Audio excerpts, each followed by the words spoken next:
Okay, we are live. Hi, this is William Ramsey. Welcome to Ramsey Investigates. On today's show, of a very special guest. His name is David Smith. We have talked in the past. We talked about Andre Puharich, and I was very well received. Not a lot of people knew much about Puharich, but he reached out to me and said he'd been doing a lot of work on the Dulles brothers, the two brothers. John Foster Dulles is the older one, Alan the younger one, who left their impact upon America, really world politics, World War One, after World War Two, or during World War Two and after World War Two, under the Eisenhower administration. There's a lot to talk about. Like you could do probably 15-part episodes, 15 episodes on these two guys, but we're going to try to cover some of the stuff that not a lot of people know about. And David Smith's podcast is Bad Press Podcast, so I'll put a link to his podcast. He also has a Hemispheric Press. But David Smith, welcome back to the show.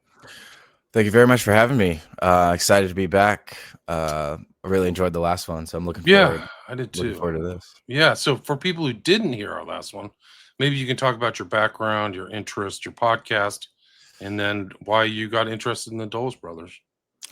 Yeah, so I had a little bit more of kind of a mainstream history research background. Nothing too intense, but I have an undergraduate degree in history. And kind of while I was kind of in those studies, I focused a lot on Central American Cold War history. And that topic led me directly to get interested in the Dulles brothers because I was especially interested in Guatemala, and I was interested in the overthrow of the Arbenz government and the coup that was sponsored by the CIA in 1954. And how United Fruit Company, which later became Chiquita Banana, how intimately involved they were with that coup. And as you kind of, very early on in that research, you learn that Alan Dulles was the director of the CIA at that time. You learn that John Foster Dulles, his older brother, was the Secretary of State. This was during the Eisenhower administration. So they're kind of directly, those are the two kind of two offices that would be most responsible for, a coup, overthrowing a foreign government. And then you begin to learn that they worked as lawyers for Sullivan and Cromwell, who represented United Fruit Company during the original land negotiations in Guatemala, kind of in the late 30s, early 40s. So it kind of becomes very clear early on that the Dulles brothers are major players in the Guatemalan coup. And then, they have kind of their hands in all of these other foreign affairs. We'll talk a little bit about the Iranian coup, the Bay of Pigs. That was kind of Alan Dulles's baby, an idea that he had kind of hatched. So all this stuff with Central America and Latin America, Cold War, the Dulles brothers are huge. Especially in the 50s. And when you start looking into the Dulles brothers' background, there's a ton of interesting stuff. With Sullivan and Cromwell, that law firm. We'll talk pretty extensively about them because it's maybe one of the most, I'd say maybe the most powerful law firm in the history of the world. Certainly one of the most powerful in American history. And, during their work for them, they are extremely close with German businesses in the interwar period. They provided a lot of funding for some pretty terrible corporations during the rise of the Nazis, and their family, the Dulles family connections go way back. So yeah, it's a huge topic. Like you said, there could be, you could have endless hours of podcasts. So we'll try and kind of hit the highlights and focus in on some lesser known stuff. They come from a story. John Foster's named after his grandfather, right, who was Secretary of State. So they come from a family who was around the government, right? Yeah, that's John W. Foster, I believe was the Dulles brothers. So it's going to get confusing with names because John W. Foster is the name of the grandfather. So we'll call him Grandpa John. Grandpa John was the Dulles brothers. It was their mother's father. And he was the Secretary of State for Benjamin Harrison in 1892 and 1893. And so he didn't have a super long tenure as Secretary of State, but he was busy while he was there. And he was actually responsible for organizing the overthrow of the Hawaiian monarch and kind of the official annexation of Hawaii. Not, they didn't become a state, while he was around, but we did. The state didn't happen until the 50s, but the U.S. basically, crowbarred it out of control of whoever was controlling it. Took it. Yeah, took the property.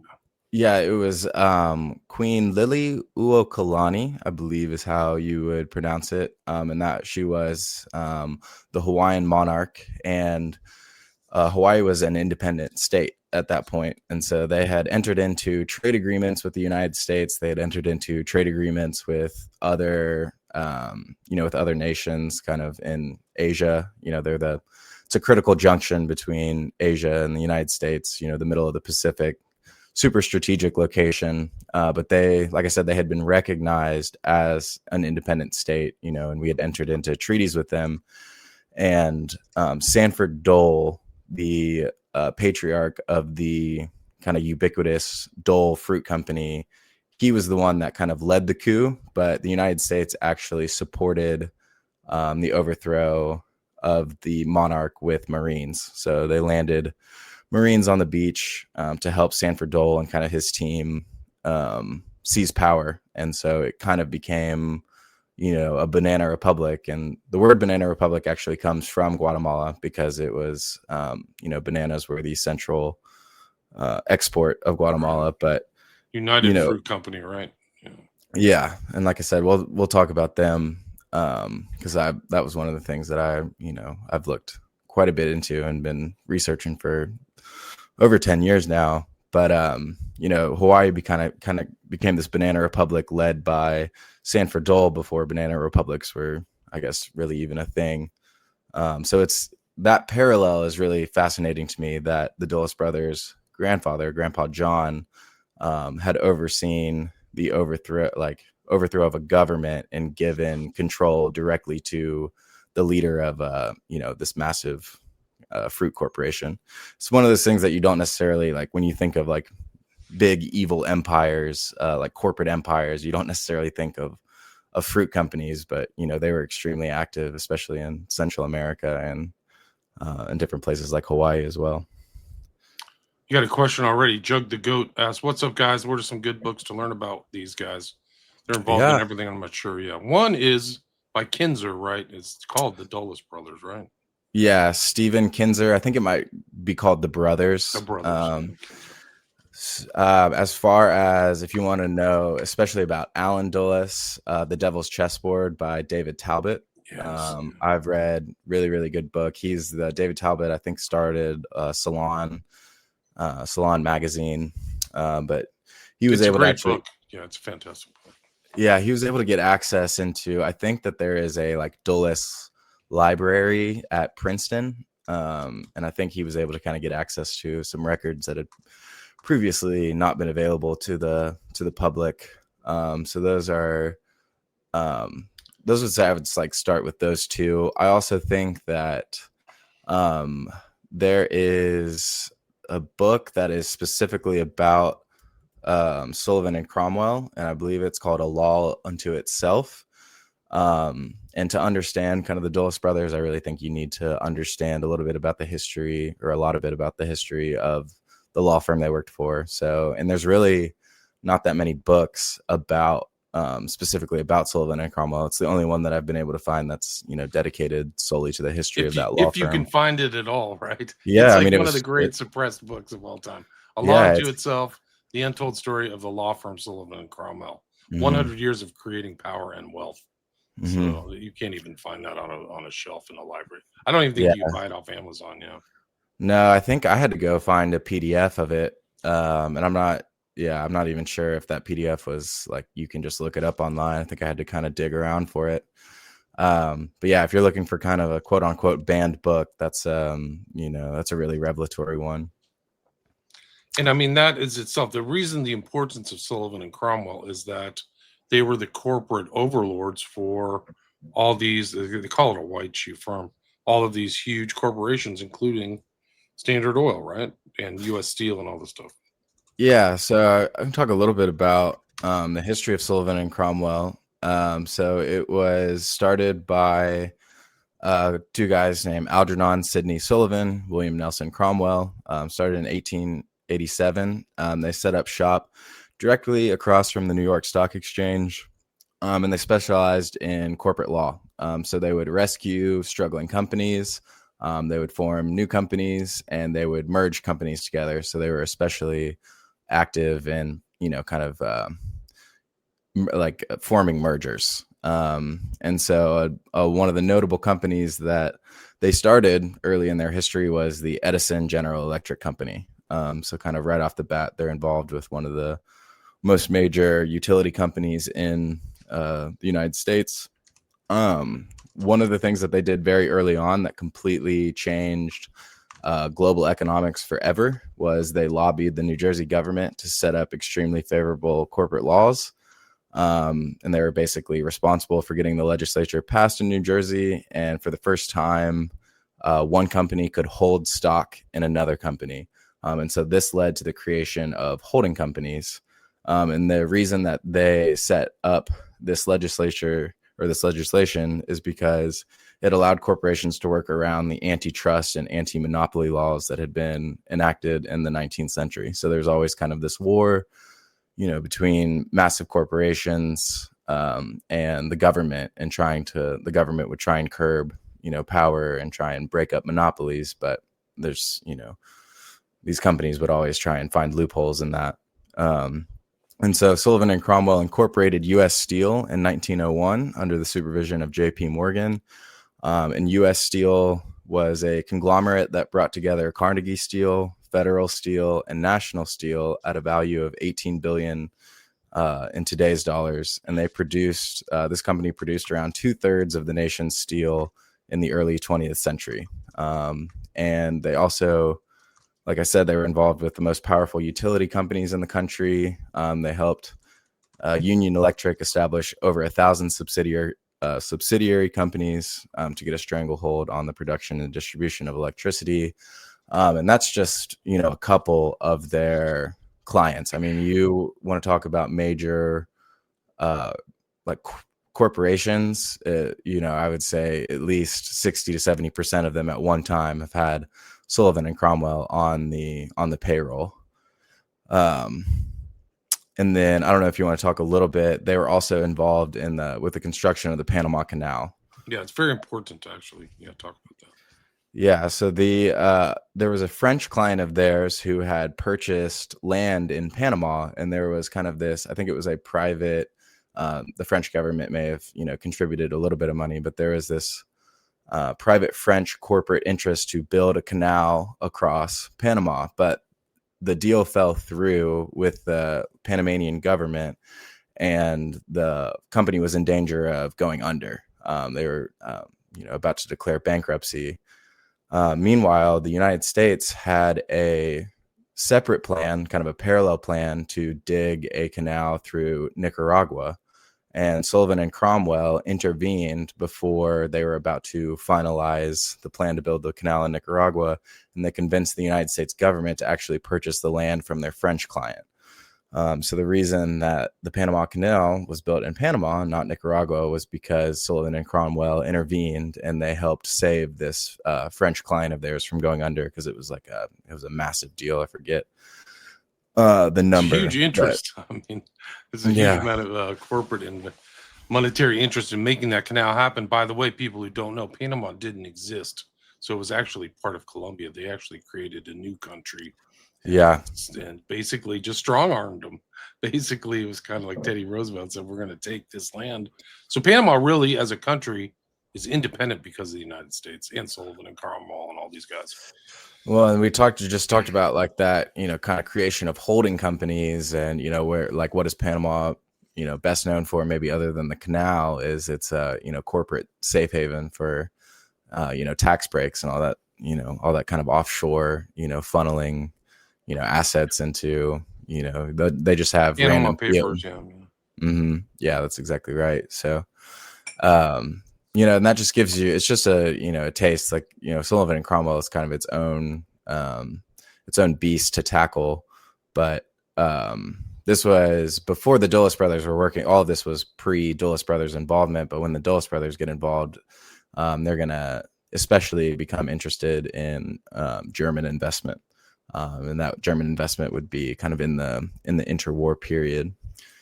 But yeah, just to talk a little bit about the background of the Dulles brothers. So like I said, their grandfather had been the Secretary of State for Benjamin Harrison, and they spent a lot of time with their grandfather. So very early in their lives, their grandfather, after he was the Secretary of State, he became he became like a diplomat, and also just he was advocating for U.S. business interests in foreign countries. So he became especially involved in China and some of these other critically strategic markets for the United States. But he was still, a major power player in Washington, and so he would have Teddy Roosevelt over for dinner. He would have foreign ambassadors over for dinner, and so I think by the time the Dulles brothers were of age, it's like they had met 2 or 3 U.S. presidents. They had met all of these foreign ambassadors. So they were in these circles of power. They were having these conversations from a very early age. But it's interesting because their father was he was a simple, like, Presbyterian minister. And so there was kind of this, they weren't poor because they had the support of their family and the support of their grandfather, but their, like, father himself, like, he didn't take it, he wasn't, he married into the mother's side, which was kind of the power player side. And he came from kind of like a much more austere background. But I think they're from upstate New York. Yeah. So they're not quite in the, what do they call it? The Gilded Age. They're kind of like footmen for the Gilded Age in a way. Yeah. They were from Watertown, I believe, Watertown, New York. And, so they would kind of force their way into, the upper echelons of American society, kind of as they worked on their connections. But, their I guess their quote unquote, like, their bloodline wasn't necessarily, one of the old rich families from the colonies. Or keep talking for a couple minutes. I'll be right back. Yeah, absolutely.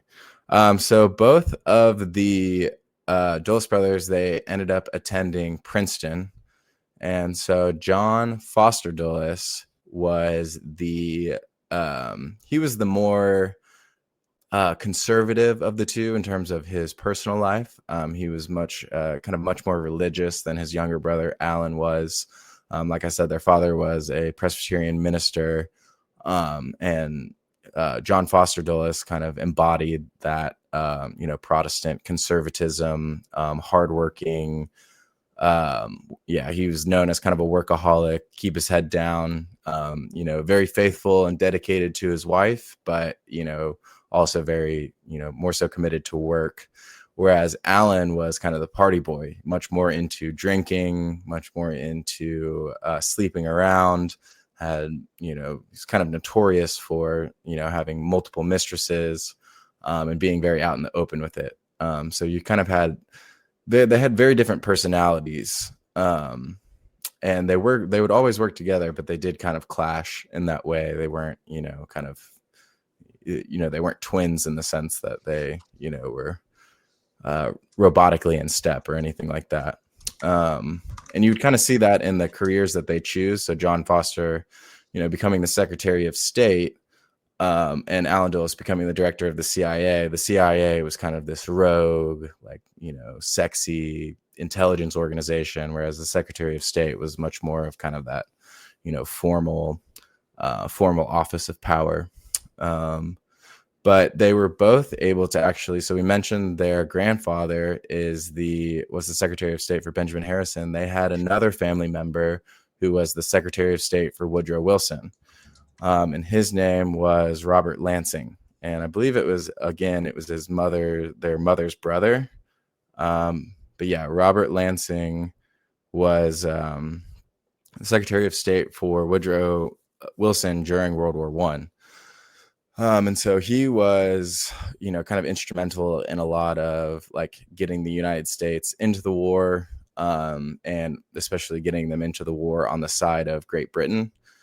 And then after the war, he was, the Secretary of State would have been responsible for sending a delegation to the Treaty of Versailles to draw up the peace negotiations for the aftermath of World War I.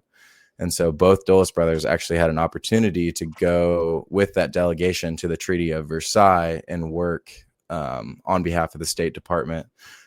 John Foster kind of took a more, I guess, important role in those negotiations, where he was negotiating German war reparations. And he favored, as well as the Wilson administration favored, more lenient reparations for Germany than France, specifically France, wanted. So he thought, instead of just absolutely burying Germany and rubbing their nose into the dirt, that they should focus on rebuilding Germany, investing in Germany, and trying to kind of rebuild it in more of like, rebuild it to a power where they could, do business with them. At the core, at his core, John Foster was, he was a businessman. And so he was constantly worried about, okay, how do we invest in markets, and how do we, make more money, and how do we, he thought that the road to global peace is through trade. And so he was in favor of that, but obviously we kind of lose out in that conversation because France and Great Britain side with, way more harsh penalties for Germany. And they, set up a reparation structure that does completely bury Germany and, creates extreme economic hardship in that country, in the early 20s into the Great Depression. So that's what John Foster was doing at the Treaty of Versailles. And then Allen Dulles was helping to draw boundaries for some of the Eastern European countries. And so there had been a lot of empires that fell after World War I. There was the Ottoman Empire and, a couple of the other like Eastern European power players, that had begun to crumble. And so there was the formation of these, newer states, and they needed to draw borders for them. And so Allen Dulles is kind of involved in that process. But again, you see kind of like they're very early, and this would have been very early in their careers, kind of when they're in their 20s, they're sitting at these, having these really important conversations, talking with some of the most important diplomats from France, Great Britain, and the likes. So. Right. So they're just in the mix of everything post-war. I mean, this is the foundation of World War II. And some historians have argued that it's just one big war, World War I and II, because it's all the same power. So, and because of the harshness of the Treaty of Versailles that World War II happened, in my opinion. So the foundation of the Second War was made at the end of the first one, which is incredible. Yeah, and it's like the United States has always had kind of this isolationist, especially in the 19th century and early 20th centuries, we had this isolationist approach to European affairs. And so we were reluctant to get involved with World War I. It takes stuff like the sinking of the Lusitania and the Zimmerman Note for us to get involved. So we drag our feet into World War I. We're on the winning side. But then in terms of drawing up the peace, we revert back to that isolationist tendency. And Woodrow Wilson, famously wanted to start, I guess it was called the League of Nations back then, but he famously wanted to start, the United Nations, and he wanted to have an international diplomatic structure to try and avoid, things like World War I happening. But the United States Congress, especially the Republican Party at that time, they voted it down. They voted they would not ratify the League of Nations. So the organization that was proposed to stop the next World War, the United States, proposed it, Woodrow Wilson did, and then our own Congress wouldn't ratify it. So, it shows how kind of reluctant we were to continue on engaging with kind of European affairs. And, in hindsight, it looks like, that was perhaps a mistake. But then, as we'll see, we go completely the other direction after World War II, and we are anti-isolationist, and we have our, hands in everything. And so the isolationists, I guess, would look at that and say, well, this is what we warned you about. This is why we didn't want to get involved. And the Dulles brothers are actually, in large part responsible for, kind of this global military intelligence apparatus that, we kind of have been seeing for the last 75, 80 years. So it's really interesting. Yeah, I mean, you have to put them in there as this kind of like world controllers or something. Like the Dulles family ran American foreign policy probably from post-war till when Kennedy fired him in '61. It was also there was a famous sister too. Her name was you ever heard of Eleanor Lansing Dulles? Yeah, Yes. um, there was a really interesting story that she tells about Alan, and I think she was much closer with Alan than John Foster was, or maybe it was the other way around. She kind of saw John Foster as maybe more of like this father figure, and she was like a little bit more personally closer to Alan. But she tells this story of when they were kids, and she was younger, and she was struggling to swim, and she ended up, kind of sinking, and she was drowning, and she was screaming for help. And she remembers like looking at her brother on the shore, who was at this point, very able, he was a very able swimmer, and he just sat there and kind of looked at her and like let her struggle.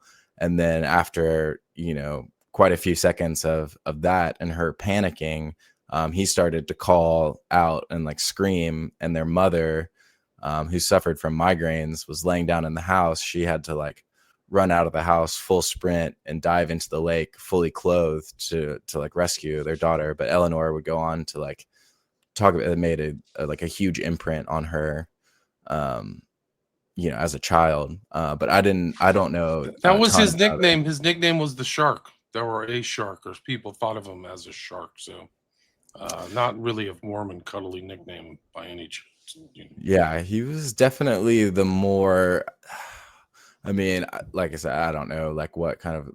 There's a lot of words you can use to describe Alan Dulles, but I mean, there was a little bit of like psychopath in there, Yeah, and sinister that figure, very sinister figure, and very power of the will, and a womanizer. Like he was married, but like he would brag that like he had sex with 1,000 women, like a rock star or something like that. Like that was yeah, his he thing. yeah, he loved, like he thought it was very, that's kind of like why he liked the world of espionage, is he thought, it was a very, that it was a very sexy thing to go and tell women that he was, a spy, and that he was, involved in all of this covert action. And he wasn't the kind of spy that stayed in the shadows.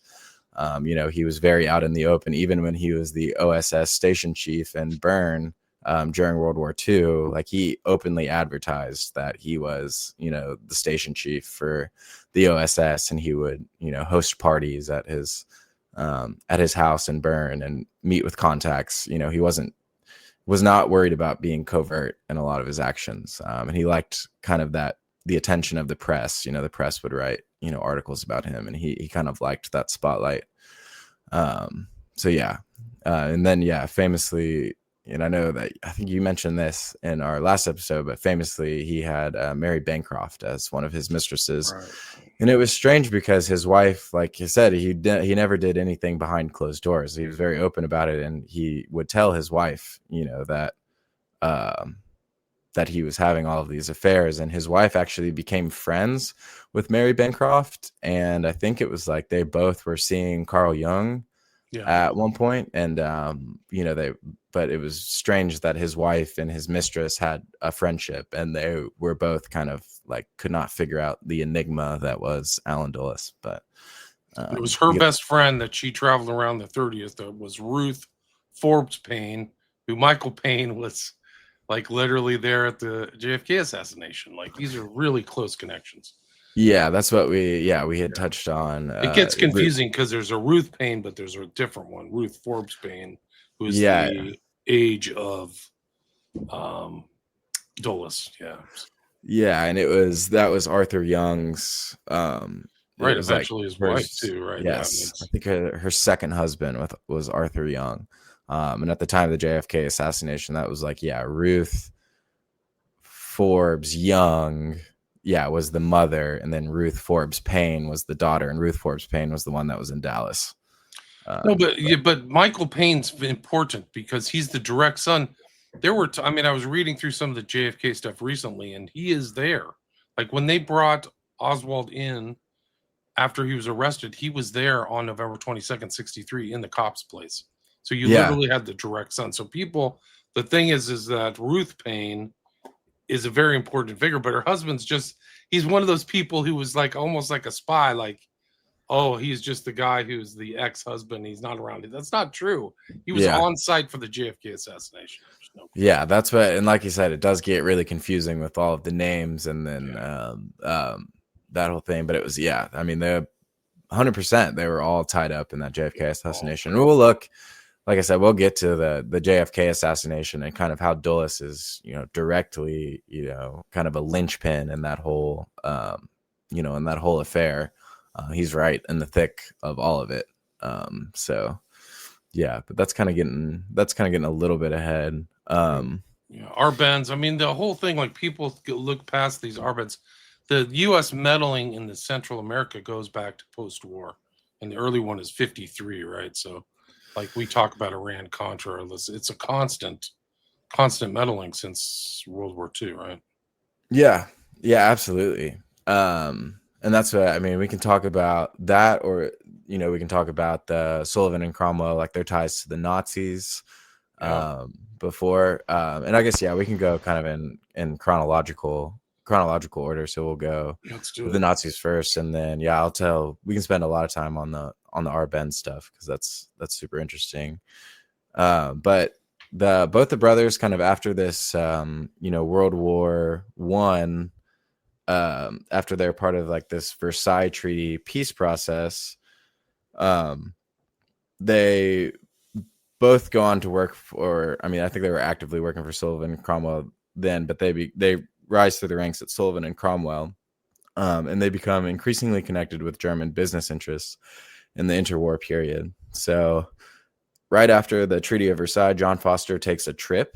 He took a trip to Germany to evaluate the political and economic climate of the war-ravaged nation, and feeling bad for what he perceived as a raw deal for the reparations arrangement, John Foster was committed to re-stimulating trade for the German economy through private investment.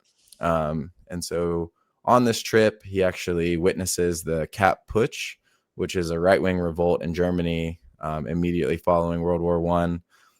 He remarks in letters on the rising anti-Semitism in the country, but he is most afraid of the communist threat in Germany. So following World War I, you kind of have two extreme sides. You have the fascists on the right and you have the communists on the left, and you have this really weak government in the center, and both of the extremes are trying to seize power.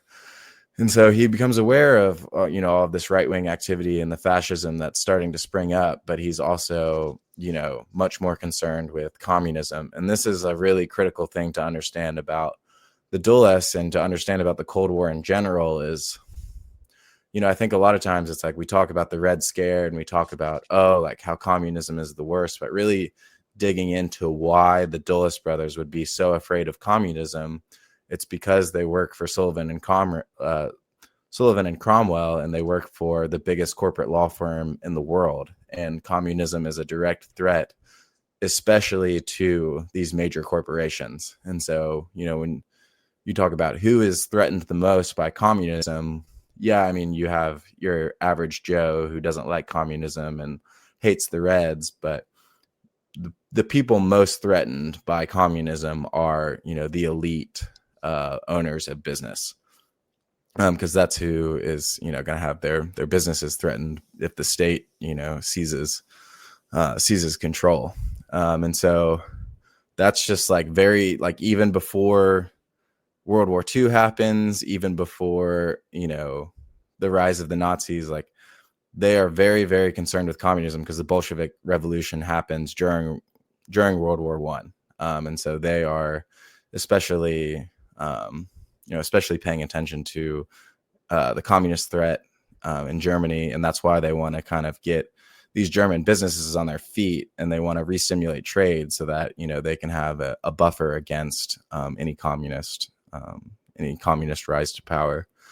And so while he is taking this trip through Germany, Alan actually joins him, and they meet with this guy named Hjalmar Schacht, who is a German economist, and he is someone who would actually end up in the Nuremberg trials for war crimes. And they would maintain a relationship with Schacht throughout the interwar period. And he was one of their point people for funneling private investment into Germany. And so the way that they kind of funneled this investment into Germany was through something called the Dawes Plan. And so Sullivan and Cromwell funneled hundreds of millions of dollars in loans to private German companies.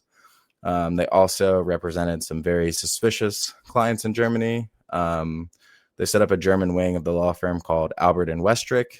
Heinrich Albert had actually been a spy for the Germans in World War I, and he had tried to cripple the U.S. chemical manufacturing industry. That was his job, was to kind of like, in some way take down U.S. chemical manufacturers. He failed at that, but, he was still working as a spy for the Germans when they were our enemy. And then Westrick would make headlines in the United States when he visited. So that was one side of the law firm that was part of Sullivan and Cromwell, was Heinrich Albert. The other one, Westrick, would make headlines in the United States when he visited the Waldorf Astoria Hotel and hosted a huge party designed to recruit support for the Nazis among the American business class in 1940. So this was after the invasion of Poland, before the United States had entered the war, but actively when they were, attacking our allies like Great Britain. And this German wing of the firm, Albert and Westrick, represented the companies Kodak, Ford, General Motors, and ITT, all of which are kind of notorious Nazi collaborators. So it's, like I said, those, you have those four companies. What's even worse is Sullivan and Cromwell helped turn IG Farben, arguably the most notorious company of the Nazi regime, into the atrocity we witnessed during World War II. The Dulles brothers were critical in arranging a deal between IG Farben and the International Nickel Company, which was basically the world's sole supplier of nickel. And nickel is an essential metal in war production. So the Sullivan and Cromwell had actually set up the International Nickel Company. They had created that company as a global cartel. And they essentially merged IG Farben into that cartel. And despite warnings from other Western powers like Great Britain and Canada, Sullivan and Cromwell ensured IG Farben gained access to the nickel that helped build the German war machine in the interwar period. So they represented IG Farben. And if you know anything about like World War II, IG Farben was the manufacturer of Zyklon B, and it was probably the most powerful corporation in Germany at the time. And pretty much you see tons of IG Farben executives being tried at Nuremberg. Many of those executives were found guilty. They were convicted, but their sentences were lightened. And that was due in part to Alan Dulles, also John McCloy, who was kind of the de facto king of West Germany, following World War II.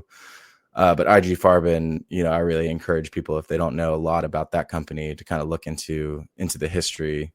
And it's really revealing that Sullivan and Cromwell represented them, and they, were funneling money and resources into the company.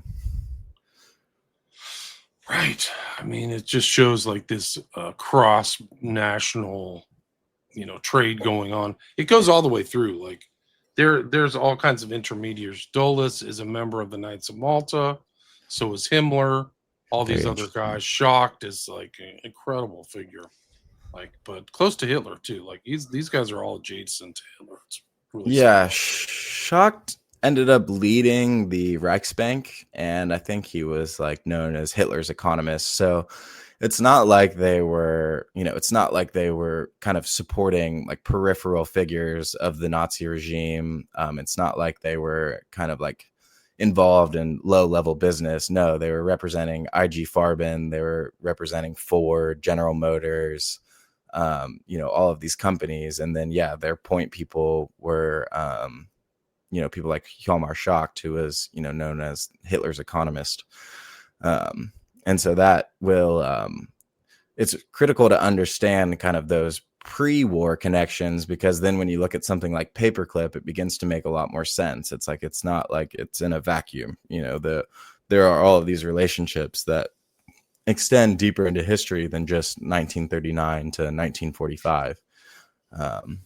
And so, yeah, so they represented IG Farben. The other one that was extremely terrible was Krupp, which is Krupp Steel, which was the German steelmaker and arms manufacturer. So Sullivan and Cromwell floated the first American bonds issued by the German steelmaker and arms manufacturer Krupp AG, and fought successfully to block Canada's effort to restrict the export of steel to German arms makers. So Krupp Steel was the main arms manufacturer in Germany, and they, helped ensure that they could get the steel into Germany, despite all of the Treaty of Versailles restrictions on, raw materials going into the country. And Krupp was an absolutely atrocious corporation, and I think they said that there's some reports that say like 80,000 slave laborers died under like the supervision of Krupp arms manufacturing during the war. So yeah, terrible stuff. And then Krupp, I think, is one of the same, like in that same category of IG Farben executives who gets his sentence extremely lightened, and they returned all of his assets after the war. And so he, faces no real consequences for, his role in building up the war machine. But that just gives you a pretty good overview of those pre-war connections. As early as 1933, right up until Sullivan and Cromwell had to close their Berlin office, the communications out of Germany ended with Heil Hitler.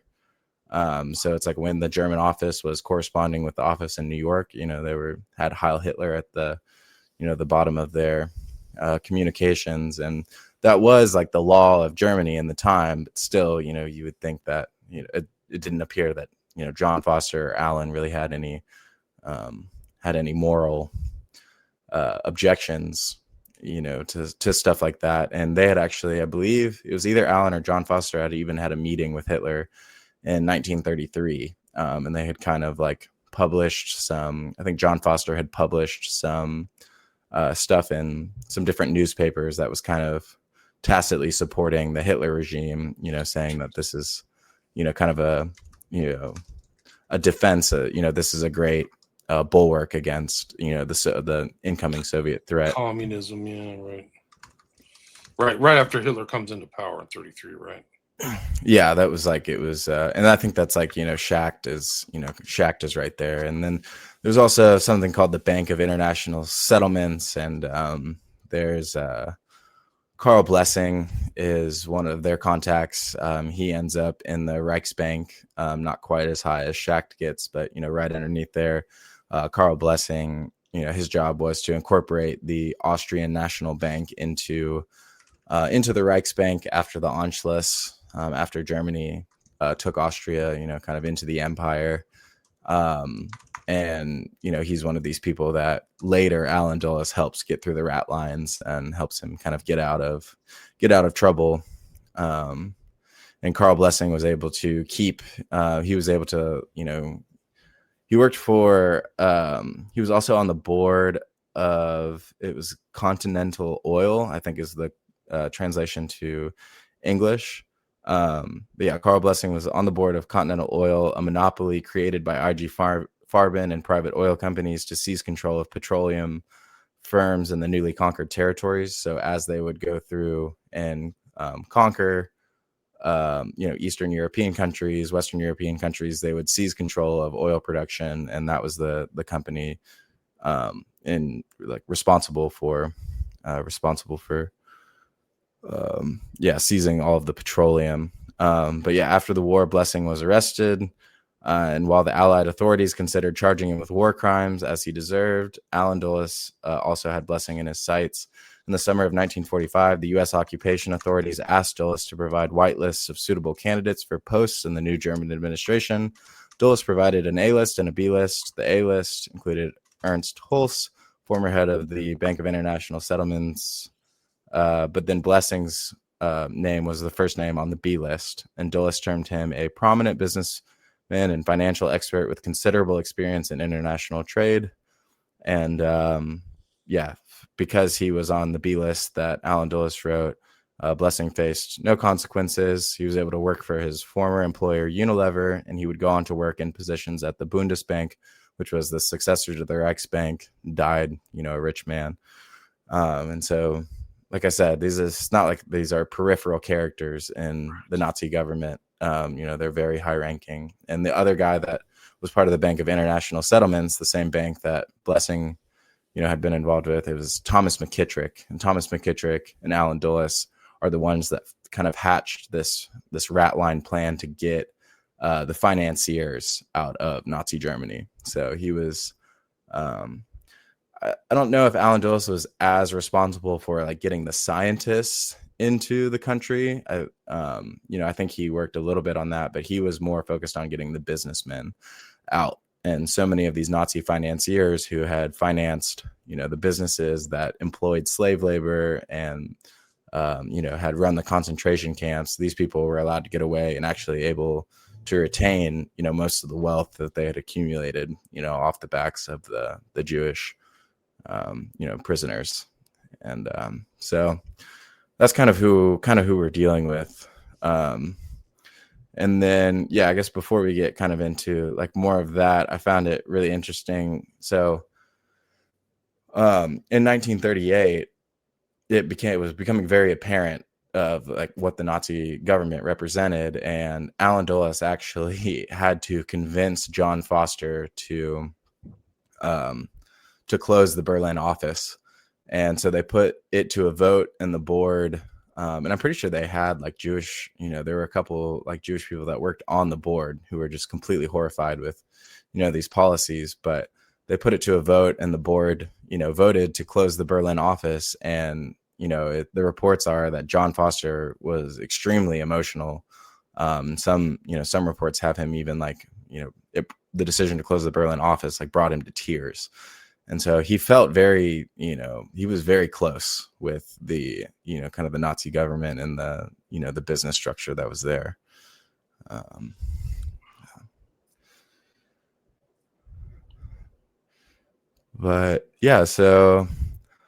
The Alan Dulles, obviously, like I said, was kind of instrumental in freeing Nazi criminals. He worked closely with John McCloy. Like I said, Carl Blessing is only one of dozens, if not hundreds, of war criminals that Dulles helped escape Germany after the war and find cushy positions in both the American government and elsewhere. And then obviously Paperclip is well documented, and is, kind of its own beast. But Dulles is right in the thick of that entire, the entire rat line story. And, kind of going off of that, Dulles, he was a major supporter of employing Reinhard Gehlen and the Gehlen organization, which was the Nazi intelligence apparatus. They were especially active in Eastern Europe. And so as he begins to pivot, the Dulles brothers are these people who, they start to pivot to the Cold War even before the World War II ends. So in 1944, it's like there's a significant portion of the U.S. military and the U.S. intelligence infrastructure that believes that the tanks are going to roll right through Berlin and go to the Eastern Front, and that there's going to be a showdown with the Soviets. And so they're kind of preparing for this. And so that's one of the reasons that that Alan wants to employ the Gehlen organization, is because they already have contacts set up throughout Eastern Europe. And, the Nazis have been fighting a war against the Soviets for years. And so he wants to, use them to his advantage. But the Gehlen organization would end up, using the CIA to accomplish their own ends in Eastern Europe. So it's like they're this rogue Nazi intelligence organization that exists after the war. And the other thing that I wanted to mention, this is an important part of, Alan Dulles' legacy that not a lot of people know about. So I mentioned that he was the OSS station chief in Bern. And Franklin Delano Roosevelt famously hated the Nazis. He famously made an alliance with the Soviet Union in order to defeat the Nazis. And so he had a policy of total surrender, that there would be no separate peace between the United States and Nazi Germany, that, he required complete surrender from Germany and the Nazi Party. Well, Allen Dulles went rogue, and he decided that he wanted to try and pursue a peace treaty, between the United States and Germany. To what he wanted to do, they wanted to get rid of Hitler, but they wanted to keep the infrastructure of the SS pretty much intact, so that they could kind of form an alliance against the Soviet Union. And so it's called Operation Sunrise, goes behind the back of the president, who is, the commander in chief, the, head of the executive branch, the head of the military, responsible for all wartime operations. He goes behind the back of FDR and tries to negotiate this peace deal with the SS. And he even gets involved with a rescue operation for a Nazi who had been captured in Italy. And so, near the end of the war, Dulles organized a rescue party to save ardent Nazi Karl Wolff in Italy. And he continued to pull strings. So they were successful, and, they sent kind of an OSS mission into Italy, and he had been surrounded by, I don't think they were communists. It was some faction in Italy that was kind of fighting against the Italian, the fascist government at the time. But Karl Wolff found himself kind of surrounded by enemies, and the OSS went in there and rescued him. And then he continued to pull strings in the post-war adjudication process and paved the way for Wolff to re-enter civilian business life and become exceedingly profitable. And so he tried to justify it. Allen Dulles tried to justify it. So Dulles's friend was Henry Luce, the owner of Time magazine, and they tried to put out a propaganda piece that said that this peace process was aimed at saving lives, like saving soldiers' lives, so that they didn't have to continue to roll through the Western Front. And he was trying to, put an early end to the war. It did not do that at all. But what it did do was it inflamed Stalin's paranoia about a Western alliance against the Soviet Union. And this really created one of the first major fissures in the Cold War. And so, as we know, kind of FDR died before the total end of World War II. But had FDR survived, people were saying like he believed that this was treason. And there's a strong possibility that Allen Dulles would have been arrested at the very least, and put on trial for, it's essentially what he was doing was committing treason, against the United States government. Right, he was just doing an end around, right? He was friends with Wolff. Wolff was the guy, I think, in northern Italy, and he's like close friends with Hitler. Like he's not far away from Hitler. The other interesting thing is like he was the point person for the plot to kill Hitler in 1944 too. So he had this very intimate relationship with the Nazis, good or bad, whatever him. Well, that's what, that was part of that, like the peace process that he was negotiating was through Wolff, of that plan to kind of kill Hitler, but keep the rest of the Nazi government kind of intact. And so that was what, Allen Dulles, that was the plan that they had kind of been working on. And, I guess in the middle of that plan, Wolff got captured. But Wolff was the primary, before he kind of had this split with Hitler, I think it was just Wolff saw the writing on the wall and, knew that the Nazis weren't going to win. And so he wanted to do the best he could to salvage the rest of the Nazi movement. But previous to that, he was the Germany's main ambassador to Italy and to Mussolini. There's pictures of Wolff with Mussolini and Hitler on those trips. Yeah, it's after they got rescued Mussolini, Otto Skorzeny. Then they set up the rump state of Salo in northern Italy. And I think Wolff was involved in that too. So it's, and this is like, stone's throw from where he is in Switzerland. So crazy history. Like some of this stuff was really lost. before leading up all the way up to Kennedy administration, his involvement in JFK. Like, this guy had a storied career for decades. Both of them, really. But I think John Foster died, I think, in late 50s, right? Yeah, so we'll get into like the kind of their roles in the Eisenhower administration. So John Foster, like I said, he was kind of a businessman at heart. And when you hear a lot of the stuff about Sullivan and Cromwell, that's kind of John Foster's gig, is like he's kind of the head honcho at Sullivan and Cromwell, and he's the one organizing all of these business deals with these German corporations. And Allen is working on that too, but kind of he's not as high up in the company. But then when you get into kind of post-war, like organizing rat lines and stuff like that, and when you get into like a lot of this intelligence activity, that's where Allen starts to really like enter the picture much more forcefully. And so after the war, Allen Dulles, John Foster returns to Sullivan and Cromwell, and he becomes he wants to get much more involved in kind of like, your standard politics. And he really throws his weight behind the Dewey campaign. And so that was the Republican candidate for president who was running against Truman. And a lot of people thought that Dewey was going to win. Truman was not the most popular president. Even the Democrats really didn't like Truman. But Truman kind of had a bit of a shock upset. But Dewey had promised John Foster that he was going to be the Secretary of State for his administration should he win. And so, John Foster was becoming more involved in kind of your standard Republican politics, while Allen was really behind the scenes pushing for the creation of the Central Intelligence Agency.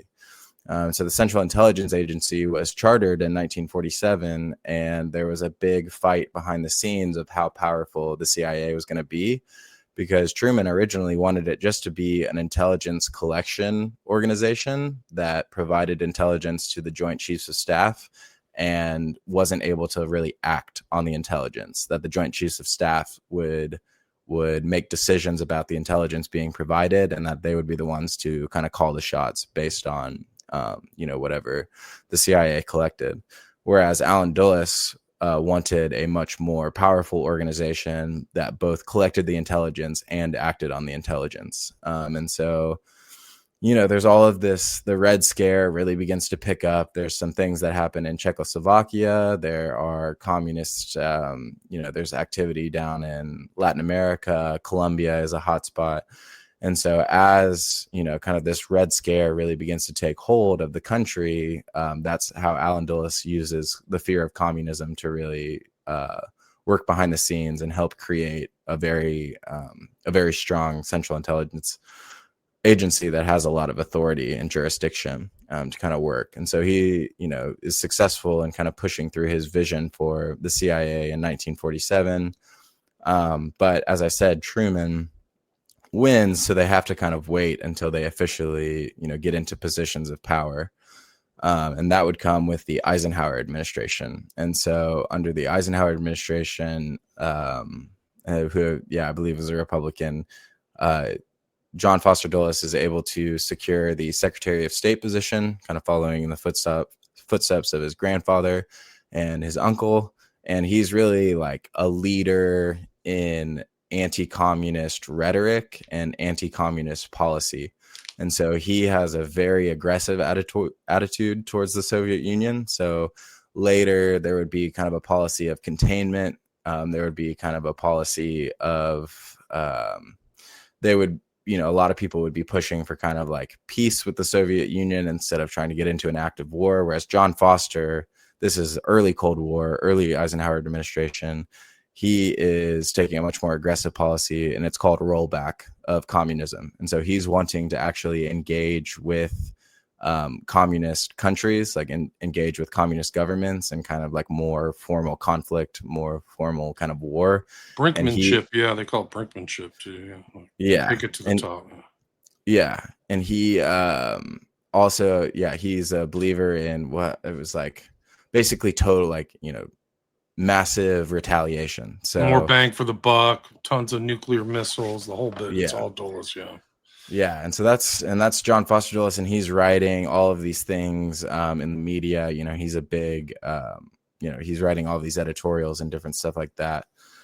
And so he gets into the Secretary of State, and during the Eisenhower administration, obviously you have kind of the Korean War, some of the major early conflicts, really, really terrifying time, to be an American, and it really sets the stage for, kind of the Cuban Missile Crisis that you see later in the JFK administration. This period of like, you're on the seat of your pants thinking that a nuclear war could erupt at any time. And it's like the Dulles brothers, they believe that annihilation of the species, like annihilation of humanity, is better than humanity falling under a communist rule. Like, they don't think life is worth living under a communist regime, so you might as well just wipe everyone off the planet instead of letting that happen.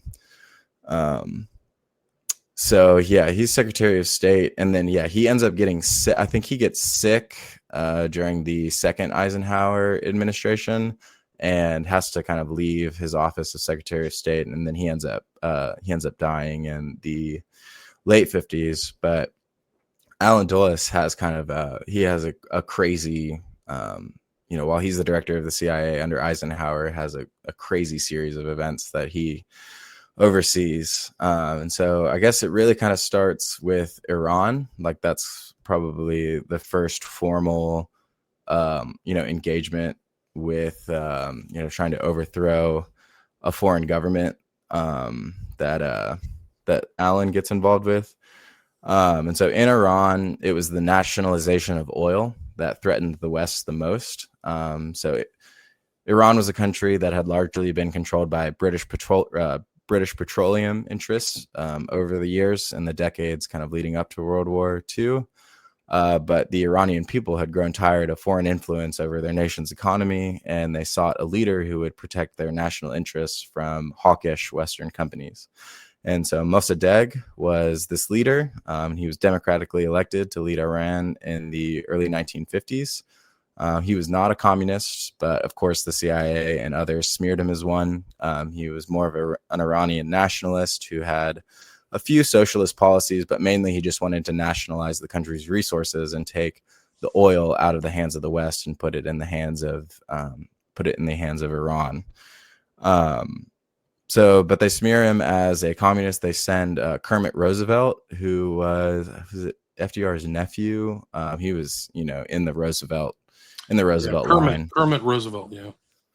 And they send him over there, and Dulles and the British are obviously, because it's, the British oil interests that are most at stake in this. The British, they don't have the same kind of power that they did, previous to World War II. And so they have to rely on the United States to kind of execute this coup. But the CIA is working very closely with British intelligence. And so they wage a propaganda campaign at Mossadegh in the United States, and they paint him out to be a terrorist puppet of Moscow. The Shah, who had been kind of in control of the country before Mossadegh had been elected, the Shah had fled the country, and he was shopping with his wife in Rome when the CIA put their coup into action. So the Shah was kind of this flamboyant, kind of rich leader, like much more interested in traveling, much more interested in shopping in Rome than he was in leading a country. But the CIA, they paid crowds to tear up the streets. So literally these rioters would have CIA cash in their pockets, like falling out of their pockets as they're swelling into the streets. And the CIA created an inorganic uprising against Mossadegh, who was unable or unwilling to use sufficient force to put it down. So he would not kind of turn his military against his own people. And the rioters eventually stormed the presidential palace with CIA tanks and weapons, and they captured Mossadegh, and he was eventually exiled to a small village, and the Shah was reinstalled on the peacock throne. And this ensured that Western oil companies got their sweetheart deals, and instead of the British really reaping the rewards, it was kind of American petroleum interests that really profited from it. So I think they put BP, like British Petroleum, kind of back in the driver's seat, but we got 40% of the profits from, that oil. So that was a huge deal. This was seen as like a massive success by Dulles. But as we will see, the Shah's government was completely inept. And this leads directly to the 1979 Iranian Revolution, led by religious radicals, that was successful in overthrowing the government and has been, a pain in the United States. Has been a thorn in our side ever since. In the history of the CIA in Iran, throughout is, fascinating. It's also horrific, but right after that Iranian Revolution, there would be the Iran-Iraq War, where we funded both sides. All of these terrorist organizations like Al-Qaeda that you see, that's where you start to see kind of United States funding. Following that, you have the Gulf War. And so it's just this story. And then obviously 9/11 happens. The Middle Eastern wars happen. Iran continues to be, an area of, serious threat and conflict today. And so that's, you kind of see what happens when you begin to topple governments and when you begin to overthrow leaders. There are unintended consequences that show up and reverberate, throughout history. And that really starts with Allen Dulles in 1953 is when that happened. Yeah, it swung back, right? So they took it over in 53, and then the people of Iranians took it back in 79 in the Islamic Revolution. So it's Shah Rez Pahlavi, I think was his name, right? Isn't that the Shah? Yeah. They're trying to reinstall his son, too. Like, it's still around. So the Pahlavi regime is still being floated around. He was being put on TV, I think, until recently as like a potential thing if they overthrew the current government, which the U.S. was involved in, recently killing off 1,400 people. But that was this year, so still happening. Yeah, I mean, there's still, I was actually listening to a podcast with this guy named Jason Reza Giorgiani, and he's like a big guy in like the UFO world, and he was on Jesse Michaels' American Alchemy. They did like 8 hours of podcasts, and, it's just one of those things that's, he's just one of these crazy individuals, but he is like Persian, kind of his bloodline is Persian, and he was talking about how he was involved in this movement, this Iranian, quote unquote, Iranian people's movement to kind of topple the government, topple the current regime from within, and he was seeking allies in intelligence organizations and stuff like that. And so they're still very active and still very involved with trying to oust the current regime, whether it's through they haven't obviously maybe they've tried outright assassination, but they're trying to make it appear as if it's coming from within, which I do think the Iranians themselves are probably not very happy with their government, but it's a different story. It's part of the destabilization the U.S. has been involved in, like the KO Americana. They call it a Pax Americana, but the U.S. has been involved in overthrowing and installing. And so many governments are really, they externally look like they're independent, but they're not. The U.S. has propped them up or manipulated people. Lumumba, Congo, Pens. We can just go into all that stuff. Yeah, that's what. So the Guatemalan coup, like I said, that was kind of where I started in all of this journey. And that is, it's a terrible, terrible story. Extremely sad, as most of these stories are. But so it starts kind of in 1944. There is a leader of Guatemala who has been kind of in the pocket of United Fruit Company. And United Fruit Company had negotiated contracts with Jorge Ubico that gave them 40% of Guatemala's arable land. So 70% of the land in Guatemala was owned by 2% of the population, and that 2% of the population was basically representing the interests of United Fruit Company.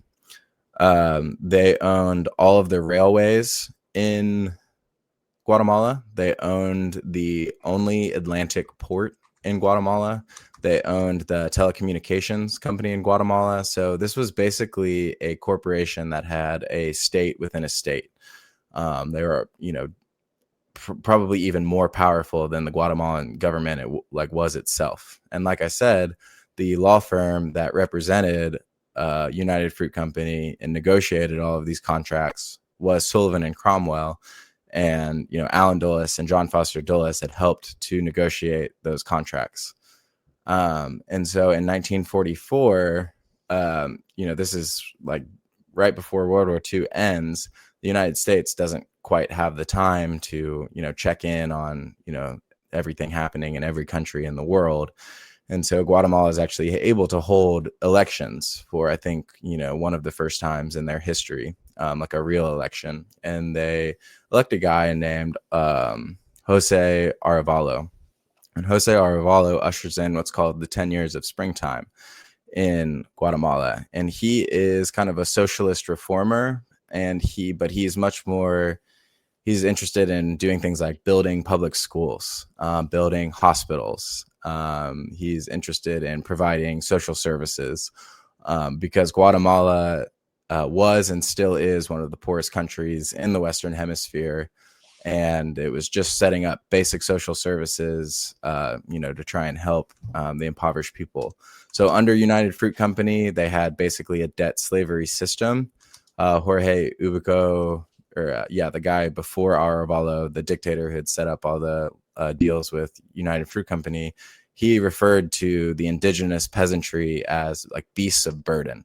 And so they would chain, these peasants together, and they would force them to work in the fields, and they would put them into debt, similar to kind of like the sharecropping arrangement in the southern United States following the Civil War. They're all indigenous too, so they're all indigenous Maya. That's a very important component. Yes, so they are Western media.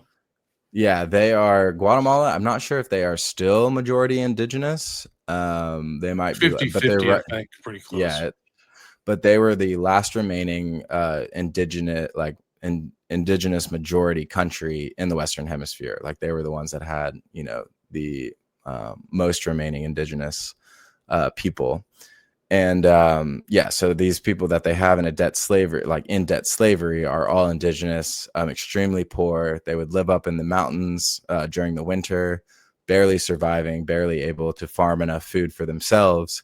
And then during the growing and harvest season, they would be, like I said, chained together, forced to work on these banana plantations. And then it was, kind of that same situation where the only supplies that they could buy, the only food that they could buy was from company stores, and the company stores would jack up the prices so that every single penny that they earned had to be spent, at the company store. And then even they would run into debt, because they wouldn't have enough money to afford that kind of stuff. So terrifying, horrible conditions. And this is, the United States is the main importer of bananas. So all of these bananas that we're getting for, extremely cheap, I'm sure they were, it was like a cent for a banana back then, it's coming from this system. So anyways, Arevalo comes in 1944. He starts to build schools, hospitals, stuff like that.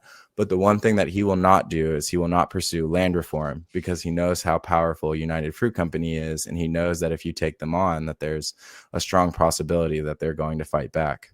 So his successor is a guy named Jacobo Arbenz. And Jacobo Arbenz was, he was actually descended from kind of a richer class. His father was Swiss. And then his mother, I think his mother was Guatemalan or something like that. But he came from a wealthier family. He was an officer in the Guatemalan military, and he married the daughter of a poppy farmer in like a poppy plantation owner in El Salvador. And they were kind of like these a little bit rebel children, and they kind of went against their upbringing and had, an affinity towards the indigenous people of Guatemala. And so they become reformers. And Jacobo Arbenz is the one that pursues land reform. And so and this is where there's a lot of propaganda that happens. A lot of people say that he just nationalized the land and that he seized it from United Fruit Company. That's not what he did. So he purchased the land from United Fruit Company that they were not cultivating. So he didn't interfere with any of their current financial operations. He was interfering with their future plans to cultivate land. So it was land that literally nobody was working. And he did not seize the land. He paid United Fruit Company the amount that they valued the land when they were paying taxes. And so they would pay the Guatemalan government taxes, but they were only paying taxes at like a hugely discounted rate. And so they were claiming that the land was worth like $2 million. So only paying like a couple $100,000 in taxes, when in reality, the land is closer to $20 million. And so he pays them what they had been claiming on their taxes. And obviously that is like, far short of what they really valued the land at. And so they say that he came in and stole their land. But that's what he did. Same story with kind of like what Mossadegh did with the oil in Iran, trying to take the resources out of the hand of Western foreign powers and put it back into the hand of the Guatemalan people. He starts to hand out the land. And this is unacceptable to United Fruit Company. And so they were able to call on Alan Dulles and John Foster Dulles, who, like I said, had worked as lawyers for the company. And since Alan Dulles was the director of the CIA and John Foster Dulles was the Secretary of State, they hatched Operation PB Success. And Operation PB Success was it was a coup, and the Somoza dictatorship, the right-wing dictatorship in Nicaragua, met with officials in Washington and said, hey, if you give me arms and we set up an arms deal, I would be happy to provide, a training ground and like a base of operations for this coup. So Washington takes him up on this offer, and they use elements of the Guatemalan military that were not particularly happy with Jacobo Arbenz. And they roll into Guatemala and they oust Arbenz and exile him. So he goes to Mexico. He ends up in a bunch of different places. They ruin his life. And so kind of surprising that, he didn't end up committing suicide, because he was in really, really bad shape for the rest of his life. But they install a dictator called Colonel Castillo Armas. And immediately they start putting together a blacklist of political opponents. And that blacklist grew to 70,000 names, which, and eventually grew to 10% of the adult population in Guatemala. And these people were not communists, like the CIA was saying. There was only a few thousand communists in Guatemala. They had never heard of Karl Marx. They really didn't pay attention to anything in the Soviet Union, but they did, believe in democracy and the need for land reform for the peasantry. But they had something called Decree 59, created a fascist police state in Guatemala. It allowed for the people on the blacklist to be arrested and held without trial. They were tortured by a guy named Judge Linares and others, and the CIA actually put together torture manuals for the Guatemalan fascist police. They instructed the fascist police and the military in torture methods and trained them on how to inflict not only the most physical pain, but the psychological warfare components of, kind of these death squads. When you read accounts of, the experiences of the Guatemalan people, especially like the Guatemalan indigenous people, you can see that there is an element of psychological. It is, to invoke the most fear possible. And that is using, extremely brutal, extremely savage, methods of torture and killing. There's a book called I, Rigoberta Menchú. And Rigoberta Menchú was involved in activism among the indigenous peasantry and with the communists in the 70s and 80s. But she escaped, and she talks about just some of the most terrible things you'll ever read that happened to, her brother.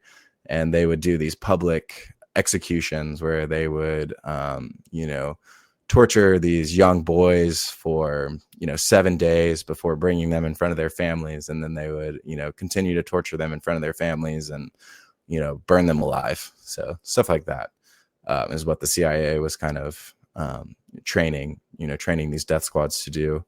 But Castillo Armas, when this is 54, 55, 56, there's a succession of right-wing dictators that we support. And what it does is it sparks a civil war. So before, there is not really a communist presence in Guatemala, but afterwards, many people who are against this right-wing government think that the only way to fight against them is to support a communist revolution. And so a communist revolution does bubble up, and it starts a civil war that lasts for, I think, 36 years.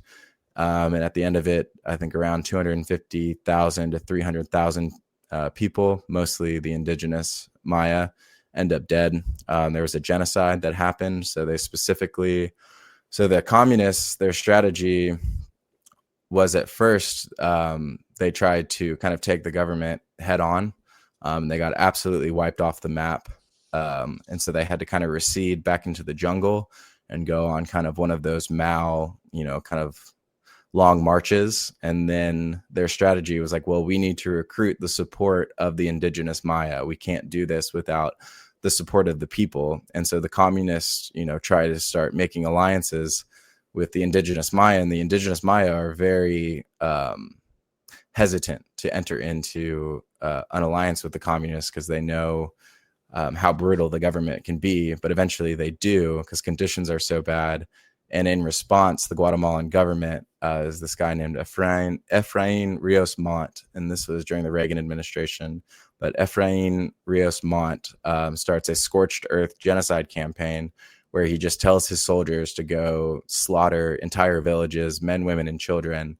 And that it's like the famous quote of, to get the fish, you have to drain the lake. And so he saw the lake as the indigenous people and the communists as the fish. And so, he tried to drain the lake by just indiscriminately murdering 200,000 indigenous people in the years of, kind of 1980 to 1985, 86, before there was a peace treaty signed.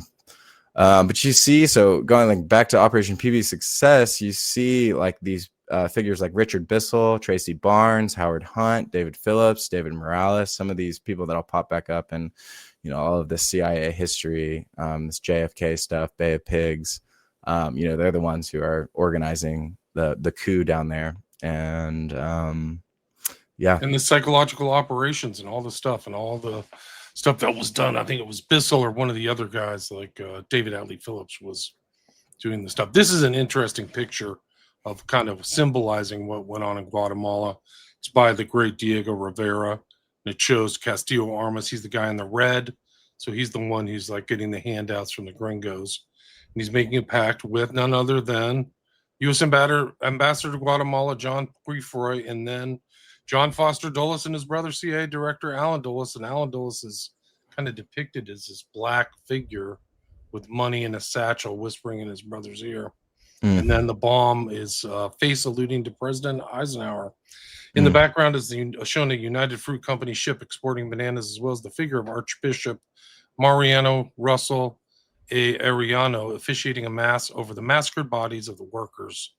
And then Castillo Armas would lead the overthrow of Arbenz. So you never see this in the Western press.